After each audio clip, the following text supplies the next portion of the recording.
Hello and welcome back to my channel Crystallizing Ideas. In today's video I am going to discuss about the concurrent status of education. हमारा जो Indian constitution है ये हमें educational functions provide करता है इन 3 different level, central level, state level and concurrent level.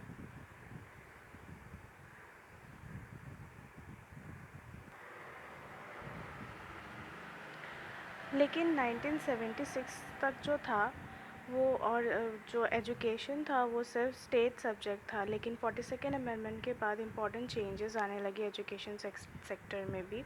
तो जो status of education है उसको कॉन्करेंट लिस्ट में डाल दिया गया.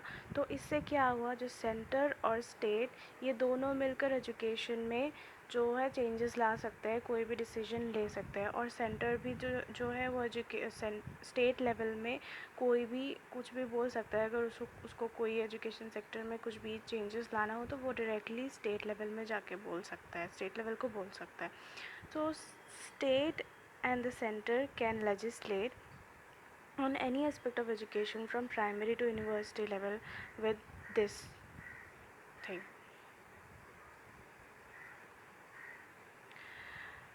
इससे दो चीज़ें हमें याद रखनी है जो लिखना होगा हमें एग्ज़ाम के टाइम. एक है सेंट्रल लिस्ट और एक स्टेट लिस्ट और directive principle of state policy. तो सेंट्रल लिस्ट में जो है अंडर लिस्ट 1 और entry 65 the union agencies and institution for research centre for special studies, scientific or technical assistance in the investigation or detection of crime, training of police officers, professional, vocational or technical training. Entry 66 coordination and determination of standards in institutions for higher education or research in scientific and technical institutions. Establishment of University Grant Commission UGC. Entry 67 under Article 49 protection of monuments and places and objects of national importance. State list or directive principle of state policy. अब state policy क्या होता है हम ये भी देख लेते हैं.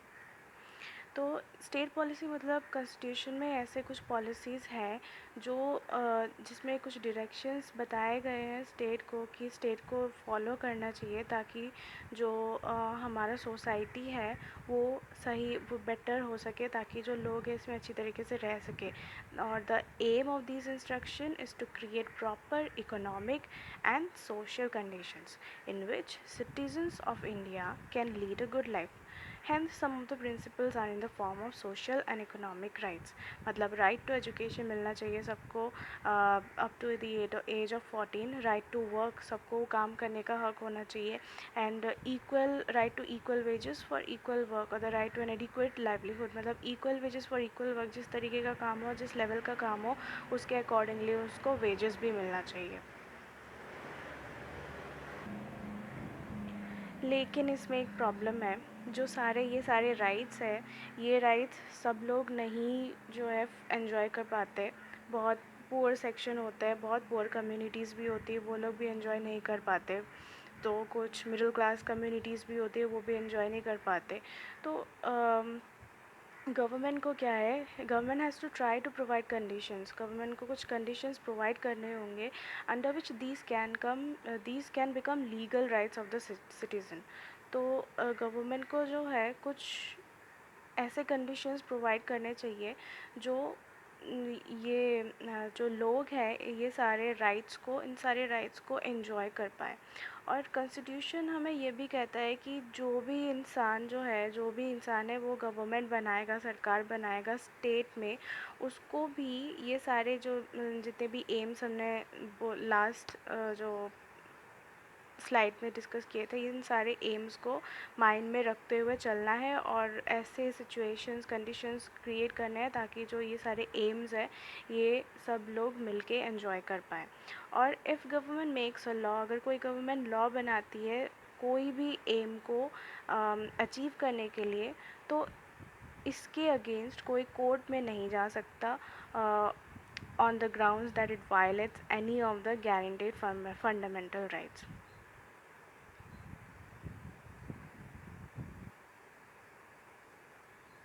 अब कॉन्स्टिट्यूशन ये भी मेंशन करता है कि जो स्टेट है उसको जो स्टेट है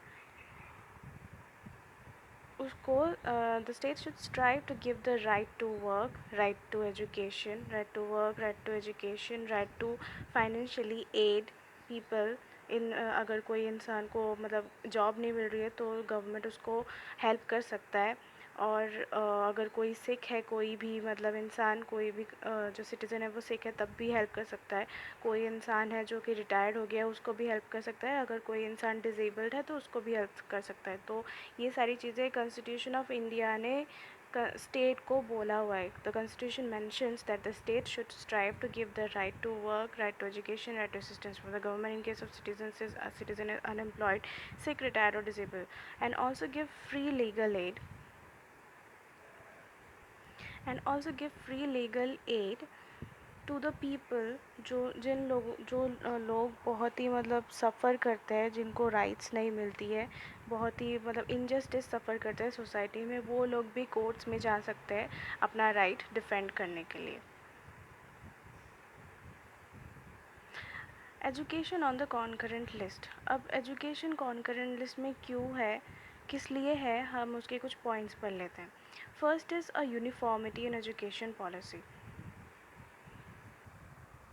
तो first point is a uniformity in education policy. इसमें ये बोला गया है कि जब तक एजुकेशन एक स्टेट सब्जेक्ट बना रहेगा, इसमें कोई भी एजुकेशन पॉलिसी लागू नहीं हो सकती, क्योंकि हर स्टेट का अलग अलग पॉलिसी होता है अपने एजुकेशन को लेकर। एक सो एजुकेशन स्ट्रक्चर ऑफ जो पैटर्न ऑफ एजुकेशन है differs from one state to another state. तो this puts people to various handicaps. It is compulsory, ये कंपलसरी बन जाता है एजुकेशन पैटर्न का जो है एक तरह का रहना, सेम पैटर्न होना पूरे कंट्री में। और ये तभी पॉसिबल है जब एजुकेशन एक कॉन्करेंट सब्जेक्ट बनेगा। तो एजुकेशन जब एक कॉन्करेंट सब्जेक्ट बनेगा तभी जो है पूरे इंडिया में, पूरे कंट्री में एक तरीके का पैटर्न होगा एजुकेशन में। जैसे कि फॉर एग्ज़ाम्पल अगर एक बच्चा दिल्ली से मुंबई जा रहा है, तो ताकि उसको प्रॉब्लम ना हो चेंज करने में अपना जो कोर्स है, कुछ भी है, जो चेंज आ रहा है उसके एनवायरनमेंट में, स्कूल में, उसका इफ़ेक्ट उसके एजुकेशन पे ना पड़े, इसीलिए जो है यूनिफॉर्मिटी इन एजुकेशन पॉलिसी में आना बहुत ज़रूरी होता है। Improvement in standards. तो एजुकेशन अगर कॉन्करेंट सब्जेक्ट बनता है तो इससे एक और फ़ायदा क्या होगा कि जो नेशनल लेवल में एजुकेशन को इम्प्रूव करने के लिए रिसर्च किए जाते हैं, वो that will be utilized at the national and state level, क्योंकि पूरे कंट्री का जो एजुकेशनल पैटर्न है वो सेम है। तो नेशनल लेवल में भी इम्प्रूवमेंट होगी और स्टेट लेवल में भी इम्प्रूवमेंट होगी।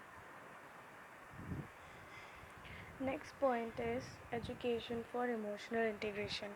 तो हमारे जो कंट्री में बहुत नीड है इमोशनल इंटीग्रेशन की, मतलब इमोशनली हम एकीकृत हो, इमोशनली हम एक दूसरे को समझें। तो एजुकेशन के सेक्टर में भी इमोशनल इंटीग्रेशन का होना बहुत ज़रूरी है, हमारे अफेक्टिव डोमेन का डेवलप होना बहुत ज़रूरी है। It is possible when A state is compared with centre. जब स्टेट को सेंटर के साथ कंपेयर किया जाता है तब इमोशनल इंटीग्रेशन का पता लगता है। And improvement education is must time to time. Education में इम्प्रूवमेंट की बहुत ज़रूरत है हर टाइम टू टाइम में।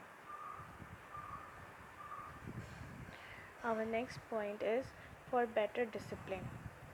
तो इससे क्या होगा, अगर एजुकेशन कॉन्करेंट लिस्ट में आ जाता है तो जो सेंटर होता है वो कंट्रोल कर सकता है अगर कोई स्टेट गवर्नमेंट रॉन्ग डिसीजन ले रही है। तो इससे क्या होगा, एक डिसिप्लिन इन्वायरमेंट बना रहेगा स्टेट में, और स्टेट और सेंटर के बीच में जो एक रिलेशनशिप होगा वो डिसिप्लिन होता जाएगा।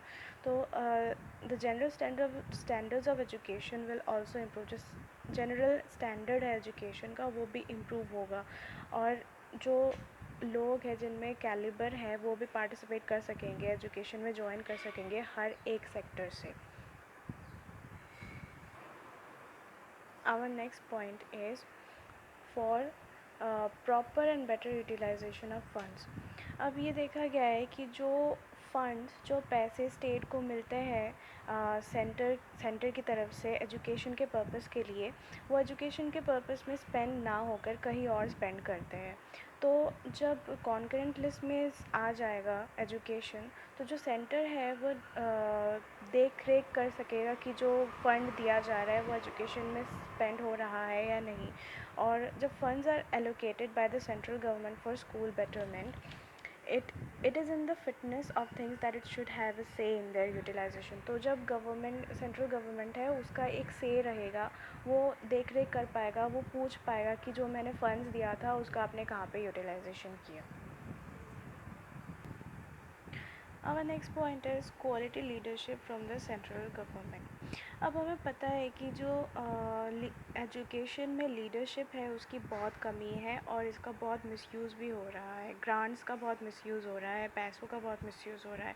तो एक डायरेक्शन और सुपरविज़न में कहीं ना कहीं बहुत बड़ी कमी है और centre should provide effective leadership. तो इसीलिए जो सेंटर है उसको इफ़ेक्टिव लीडरशिप प्रोवाइड करना चाहिए, हर एक स्टेट के ऊपर लीडरशिप करना चाहिए।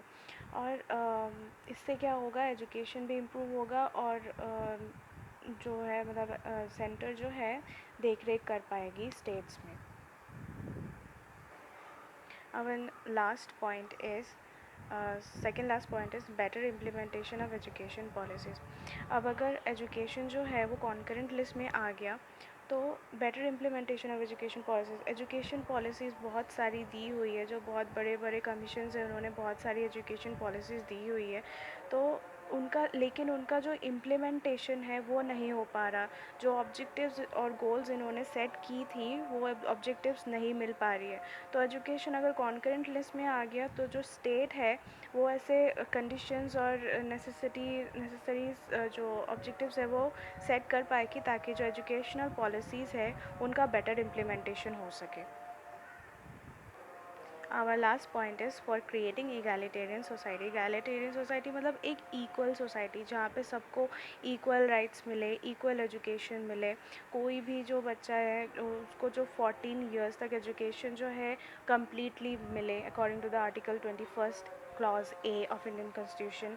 और यही जो मतलब अगर सबको एक इक्वल राइट मिलेगा तो नेशनल लेवल में जो है ग्रोथ बढ़ेगा, स्टेट लेवल में ग्रोथ बढ़ेगा। इससे जो है हमारा जो पूरा इंडिया है, पूरा कंट्री है, उसका डेवलपमेंट होता रहेगा। So guys, that is all for today's video. I hope आपको सब कुछ समझ में आया होगा। I hope to see you in the next video. Thank you for watching this video. Have a good day.